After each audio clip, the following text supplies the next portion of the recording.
Shalom, Bapak Ibu Saudara. Kita teruskan studi kita, masih kitab Bilangan, kristalisasi. Tema yang kita angkatkan kali ini adalah berkat imam. Ini ada di pasal 6, ucapan berkat ya lebih tepat. Saya bacakan saja ya. Tuhan berfirman kepada Musa, berbicaralah kepada Harun dan anak-anaknya. Beginilah harus kamu memberkati orang Israel. Katakanlah kepada mereka, Tuhan memberkati engkau dan melindungi engkau. Tuhan menyinari engkau dengan wajahnya dan memberi engkau kasih karunia.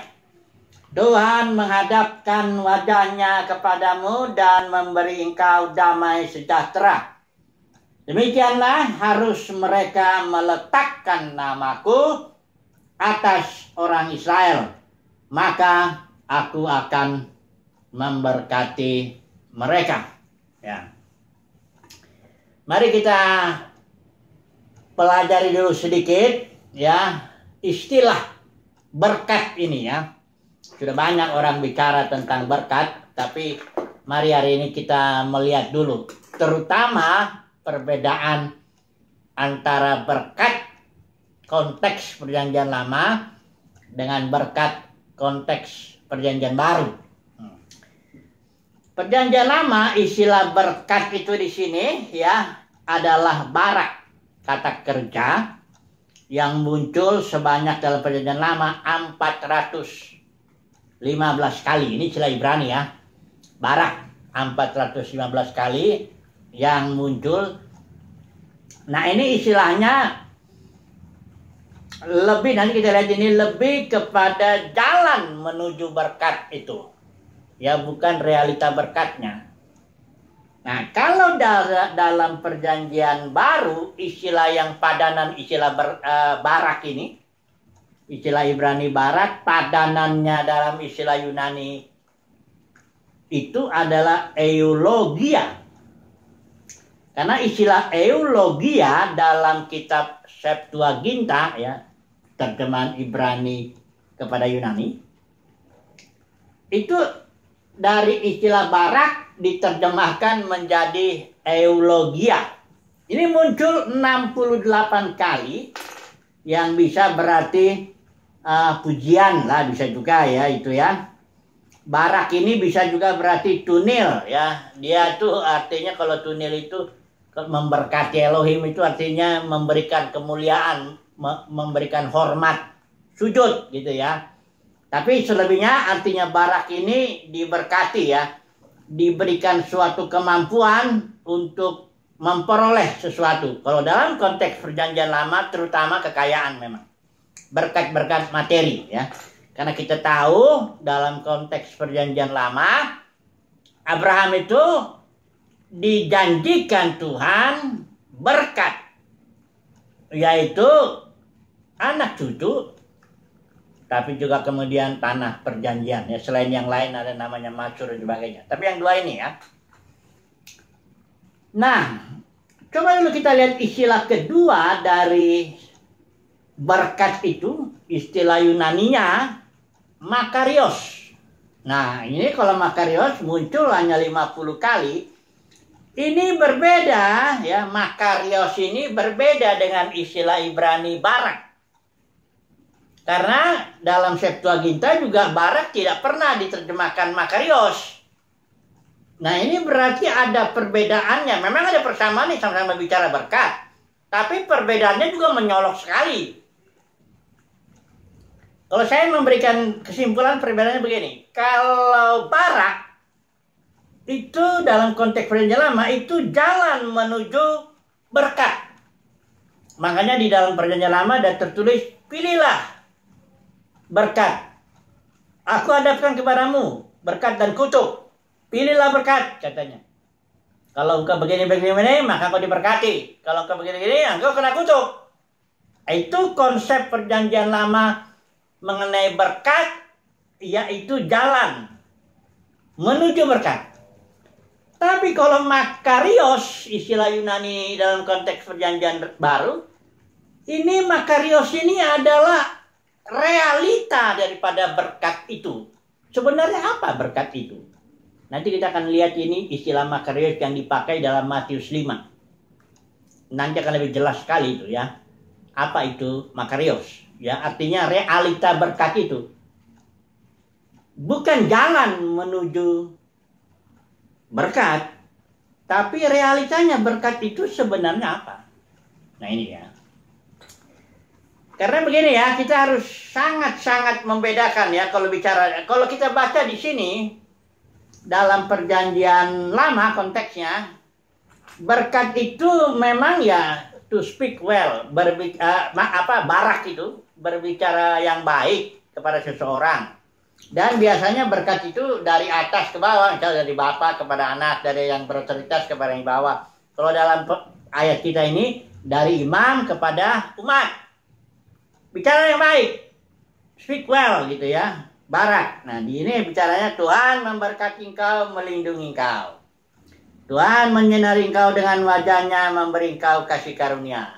Tuhan menghadapkan wajahnya kepadamu dan memberi engkau damai sejahtera. Ini ucapan speak well ya, berbicara imam itu yang baik kepada umat. Tuhan bilang dengan berbicara yang baik kepada umat ini, itu berarti kata Tuhan meletakkan namaku atas Israel. Nah ini kita tahu udah pernah bahas ya, istilah nama ini bukan Yahweh, bukan nama pribadi. Tidak ada nama pribadi Tuhan. Yahweh itu hanya sebutan aja, yaitu Tuhan perang. Kalau El Shaddai itu sebutan juga, Shad itu buah dada, ya.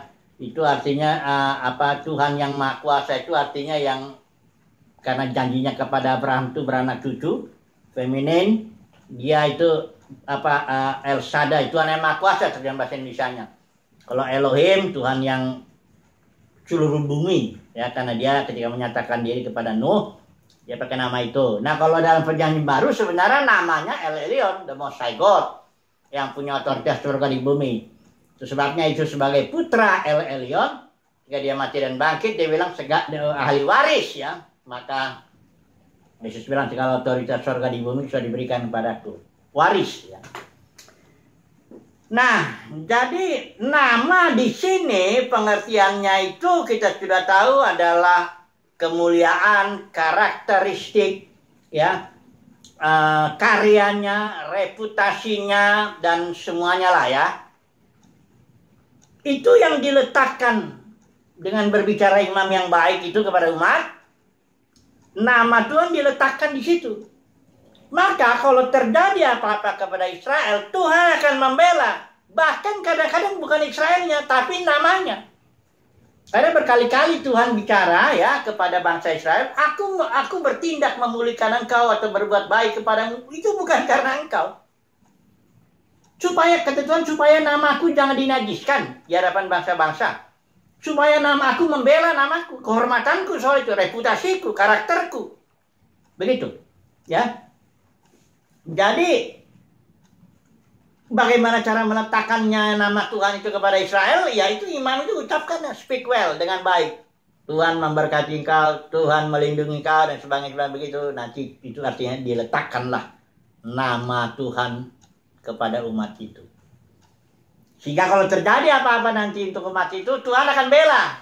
Bukan yang terutama bela Israel, ya tentu Tuhan juga membela Israel, karena Israel kan dicintai sebagai umat bangsa yang kudus, sebagai. Tapi Tuhan lebih terutama dia akan bela namanya. Dia nggak mau namanya dinajiskan begitu ya. Nama Tuhan itu karena itu karyanya, reputasinya, kemuliaannya, otoritasnya, karakteristiknya dan sebagainya. Nah itu ya, selesai lah ya. Sekarang kita masuk langsung aja ke dalam perjanjian baru, konteks perjanjian baru berkat itu. Karena dalam perjanjian baru ini para pengkhotbah juga sering ngomongnya konsep perjanjian lama, yaitu jalan menuju berkat. Betul nggak? Kalau saudara dengar khotbah dalam kekristenan, ya, berkat. Entah apa lu perjanjian berkat atau apalah apa pokoknya. Kalimatnya begini ya, kalau mau diberkati ya mesti begini. Kalau engkau mau diberkati, Ini jalannya nih, saya tunjukin. Itu konteks perjanjian lama, berkat perjanjian lama. Pengertiannya itu begitu. Jalan menuju berkat. Kuhadapkan berkat dan kutuk. Kau pilih aja yang berkat ya. Kehidupan atau kematian, pilih kehidupan. Kayak gitulah model-model khotbah dalam bina kekristenan ini. Umumnya. Yaitu jalan mengenai berkat. Bukan berkat itu sendiri. Nah ini saya mau sampaikan hari ini. Apa sih sebenarnya realita dari berkat itu? Yang orang yang diberkati itu yang seperti apa? Nah, mari kita melihat di Matius ini ya. Ini banyak orang memberi judul khotbah di bukit. Seolah-olah khotbah untuk orang banyak, seolah-olah begitu ya. Padahal bukan. Ini khotbah di bukit ini khotbah khusus untuk murid-murid aja. Coba perhatikan ini. Ini saya pakai ILT ya. Dan setelah melihat kerumunan orang itu, ini orang banyak ya, Yesus melihat itu, dia mendaki ke atas bukit. Dan setelah dia duduk, baru datanglah murid-muridnya kepadanya. Dan seraya membuka mulutnya, dia mengajar mereka dengan mengatakan, nah ini dia, berbahagialah terjemahan bahasa Indonesia, sebenarnya itu makarios, diberkati. Ya. Diberkatilah, atau boleh itu ya. Makarios. Apa sih makarios itu? Orang yang berkat itu apa itu? Berkat itu adalah realitanya ya, nih orang yang miskin dalam roh. Itu dia berkat itu. Miskin dalam roh. Kenapa ini disebut berkat? Ya karena kerajaan sorga adalah milik mereka. Jadi miskin dalam roh itu bukan jalan menuju berkat. Itulah dia berkat itu. Kenapa dibilang diberkati? Karena kerajaan sorga adalah milik orang yang miskin dalam roh. Ya. Jadi kalau ditanya berkat itu apa? Miskin dalam roh. Itu satu ya. Ini ada 9. Kedua. Ayat 4. Makarios atau berbahagialah ya, ini bahasanya terjemahan ILT, orang yang berduka cita karena mereka akan dihiburkan. Jadi berkat itu apa? Realitanya berduka cita. Lucu ya kalau dipikir kok berduka cita. Tapi ini duka cita tentu yang dari Tuhan, karena duka cita yang dari dunia Paulus bilang itu menghasilkan kematian. Tapi duka cita yang dari Tuhan menghasilkan pertobatan. Ya. Tapi yang jelas, realita daripada berkat atau makarios itu adalah berduka cita. Kenapa berkatnya kok begitu? Karena mereka akan dihiburkan. Nah ini. Ya. Yang kedua ya. Yang ketiga. Berbahagialah atau makarios atau realita berkat itu adalah ini. Orang yang lembut hatinya. Sekali lagi ya, ini bukan jalan menuju berkat, tapi berkat itu sendiri adalah orang yang lembut hatinya. Kenapa demikian dia? Kenapa berkat itu lembut hatinya? Orang yang lembut hatinya. Karena mereka akan mewarisi bumi. Ya, ini dia ya. Beda ya, saudaraku, bisa bedain dah ini. Jalan menuju berkat dan berkat itu. Ya, realitanya. Karena perjanjian lama itu apa? Kayak simbol-simbol, tanda-tanda kayak jalan menuju sesuatu, tapi sesuatu jalannya itu I am the way, kata Yesus itu Yesus. Nanti kita lihat kesimpulannya, itu nantilah. Yang keempat, makarios. Apa berkat itu? Orang yang lapar dan haus kebenaran. Itulah dia berkat itu. Ya. Apabila ada orang yang lapar dan haus kebenaran, dialah itu berkat itu. Dialah orang yang paling diberkati. Karena apa? Jawabannya dikatakan di sini mereka akan dipuaskan. Yang haus ya dan lapar akan kebenaran akan dipuaskan. Kemudian yang kelima, berbahagialah atau makarios. Apa realitanya? Orang yang penuh kemurahan. Kenapa? Orang yang penuh kemurahan itu adalah realita berkat itu. Karena mereka akan diberi kemurahan. Kemudian yang keenam ya, berbahagialah Makarios, apalah? Apa ini? Orang yang suci di dalam hati. Kenapa ini berkat? Orang yang suci dalam hati atau kesucian dalam hati itu berkat. Kenapa? Karena mereka akan melihat Elohim. Kemudian yang ketujuh, berbahagialah termakai orang yang membuat damai. Ini dia berkat itu, yang membuat damai. Kenapa disebut berkat? Karena mereka akan disebut anak-anak Elohim. Selamat. Berbahagialah orang, ini dia berkat itu, orang yang dianiaya karena kebenaran. Nah, ini berkat.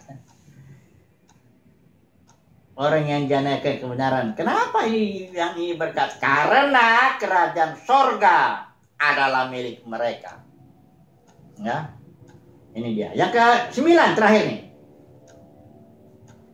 Makarios, berbahagialah, diberkatilah. Ya, kamu, apa itu isinya? Bila mana karena aku, kata Tuhan, mereka mencela kamu dan menganiaya, bahkan mengatakan setiap perkataan yang jahat terhadap kamu dengan berdusta. Kalau kita lihat konteksnya keseluruhan, yang dimaksud Yesus ini menderita karena dunia keagamaan. Yang Yesus bilang di Yohanes pasal 15 juga dia menderita juga karena dunia yang membunuh, bahkan Yesus itu dunia keagamaan orang Sanhedrin ya. Jadi ini konteksnya yang dibilang karena aku mereka mencela kamu. Mereka di sini adalah tentu para ahli Taurat, orang-orang Farisi, dunia keagamaan lah di zaman itu ya. Ini konteksnya kalau kita lihat ya. Kemudian ditambahin bersukaria bagaimana karena pahalamu besar di sorga. Oke, sekarang kita ini dulu ya, press dulu lah ini. Semua kalimat atau katakan realita berkat itu, realita itu apa adanya sesuatu ya. Semua ini tidak ada yang bersifat luaran, tapi batinnya, bukan lahiriah tapi batinnya. Perhatikan di sini ya. Miskin dalam roh, batinnya. Berduka cita, batinnya. Lembut hatinya, batinnya juga. Laparan haus dalam kebenaran, batinnya juga. Penuh kemurahan, batinnya juga. Suci dalam hati, batinnya. Bersifat batinnya toh. Membuat damai juga bersifat batinnya. Dianiaya karena kebenaran juga batinnya. Dan dicela ya. Karena Tuhan juga bersifatnya batinnya itu. Ya, kenapa kita dicela? Bukan karena perbuatan. Ya, kalau karena perbuatan dicela itu nggak dimaksud di sini. Kita dicela karena memang semata-mata Kristus itu, kebenaran itu dalam batin kita ada, itu kita dicela. Nggak tahu kenapa, begitulah kenyataannya. Dunia keagamaan memang nggak suka yang batinnya. Ya, baik Israel, baik dunia kekristenan di zaman ini nggak suka. Kalau ditanya ya sama rabi-rabi Yahudi itu, kenapa kalian tolak Yesus sebagai Mesias? Mereka langsung jawabnya, kami nggak disuruh percaya sama Mesias. Kami tahu kok kalau memang seseorang itu Mesias. Karena dia akan melakukan 3 hal yang lahiriah ini yang mereka harapkan.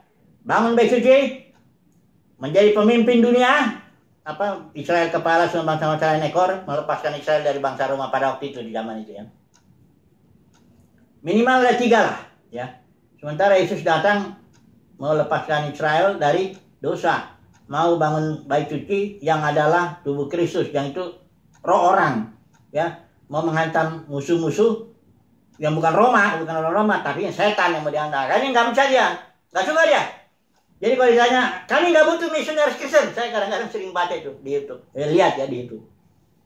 Kami nggak butuh misionaris Kristen, kami apalagi kedatangan Mesias kedua kali, dia nggak terima itu. Nah, dunia kekristenan juga sama. Cobalah dulu tanyalah dulu dari 1000 orang lah, termasuk tokoh-tokoh dalam pemimpin denominasi. Coba tanya orang berkat itu apa, atau orang yang diberkati itu cirinya apa. Kalau dia jujur ya, di survei itu jujur dijawab, mestinya orang yang tidak banyak masalah lah, tidak punya penyakit ya, kecukupan materi yang dimaksud itu. Bahkan kalau perlu kaya katanya langsung. Kira-kira yang lahiriah lah itu. Ya, kalaupun disebut berkat yang rohani, walaupun Efesus pasal 1 ayat 3 itu disebut berkat yang rohani, tapi samar-samar dia. Apa yang maksudnya rohani? Walaupun dalam perjanjian lama sebenarnya, kita sudah bahas itu ya, perabot-perabot bait suci itu, kemah suci itu sebenarnya simbol daripada seluruh pengalaman rohani di sini. Banyak berkat rohani itu. Tapi seluruhnya kalau saya peras dengan satu istilah adalah Kristus dalam batin. Itulah dia realita berkat. Bukan jalan menuju berkat, tapi itulah berkat itu. Itulah sebenarnya yang dirindukan oleh manusia ini. Cuma habis dunia kekristenan sendiri malah memberitakan jalan harus mau jadi berkat tuh begini, bayar perpuluhan lagi, konyolnya minta ampun. Konyolnya minta ampun, ya. Orang bukan mau, jangan ngomong jalan menuju berkat, itu konteks perjanjian lama ya, barak begitu. Tapi dalam perjanjian baru itu makarios, yang yaitu realita berkat. Apa realita berkat? Christ in you. Beritakanlah Kristus itu yang di dalam batin, ya. Tapi ya memang pasti nggak dapat sambutan biasanya kalau dalam dunia kekristenan. Kalau yang dapat sambutan tuh begini. Kalau kau mau diberkati, dalam arti kau bisnismu lancar, sukses ya, keluargamu tidak banyak masalah, lakukan ini. Biasanya ada berapa tuh? 1, 2, 3, biasanya ada tuh yang keempat atau yang kelima tuh perpuluhan, buat suluk tuh ada itu biasanya itu. Nah ini yang dapat sambutan. Padahal Kristus tidak beritakan yang begitu. Rasul Paulus apa cuma tidak ada. Mereka memberitakan karya perbuatan Tuhan yang sedemikian, yang akhirnya Tuhan yang ada realita, yang akhirnya di dalam batinmu itu dia. Itulah dia. Christ in you, the hope of glory. The kingdom of God is within you. Ya. Kita ambil kesimpulan dulu, coba. Ya. Apa sih yang harus kita beritakan untuk supaya gereja itu diberkati, supaya apa ya? Gereja mengenal berkat gitu loh. Karena dunia kekristenan sudah, boleh saya bilang, dia mengenal berkat konsep perjanjian lama, yaitu barak, yaitu jalan menuju berkat, jalan menuju orang yang diberkati begitu, jalan menuju ke sana, berkat. Jalan menuju ya, lain ya. Kalau di sini perjanjian baru kita harus beritakan Yesus itu jalan. Dalam arti begini. Kalau saudara saya dipakai Tuhan untuk menjadi berkat bagi gereja, bagi umat Tuhan, sampaikanlah perkara-perkara batiniah itu. Kalau saudara lihat Ibrani pasal 8, perjanjian baru itu juga perjanjian yang batiniah. Hukum itu tertulis dalam batin. Jangan ajarin aturan-aturan agamawi, jalan-jalan menuju berkat, yang harus datang kebaktian hari Minggu, harus begini, harus begitu, ya harus, aduh, itu nggak memberkati gereja itu memperbudak. Ya, aturan agamawi itu kan memperbudak ya, bukan itu. Dan memang ini memang kasih karunia udah. Bagaimana orang kok bisa miskin dalam roh, bisa haus lapar kebenaran? Ya udah, mendapat kasih karunia. Mau diapain lagi? Tapi yang jelas kita harus beritakan esensi daripada berkat, realita daripada berkat. Jangan beritakan jalan menuju berkat. Kalau jalan menuju berkat kita beritakan itu berarti tergantung manusia, tergantung orang. Kalau engkau begini maka engkau diberkati. Kalau engkau begitu, maka engkau diberkati. Bukan itu. Kita nggak memberitakan itu. Kita memberitakan Christ in you, yaitu ya kalau engkau dapat kasih karunia, ya dapatlah. Engkau akan haus akan kebenaran. Engkau akan miskin dalam roh. Ya kalau diberkati, kalau dapat kasih karunia, kau dipilih Tuhan. Ya, jadi emang ya begitu. Kita ya tergantung Tuhan juga sih yang akan menentukan yang mana yang dipilihnya. Tapi itulah yang kita beritakan, Christ in you. Ya. Kesimpulannya, beritakanlah berkat yang adalah realita. Christ in you. Beritakanlah itu, ya. Itulah yang akan menjadi berkat nanti bagi gereja, khususnya umat pilihan Tuhan lah, ya. Jadi jangan beritakan jalan menuju diberkati harus begini begitu 1 2 3 4 5, biasanya 5-nya perpuluhan, jangan. Karena itu memperbudak, bukan memberikan berkat kepada gereja, memperbudak itu dengan aturan-aturan agamawi. Cukup ya, saya rasa cukup paham ini mengenai ini. Haleluya. Amin.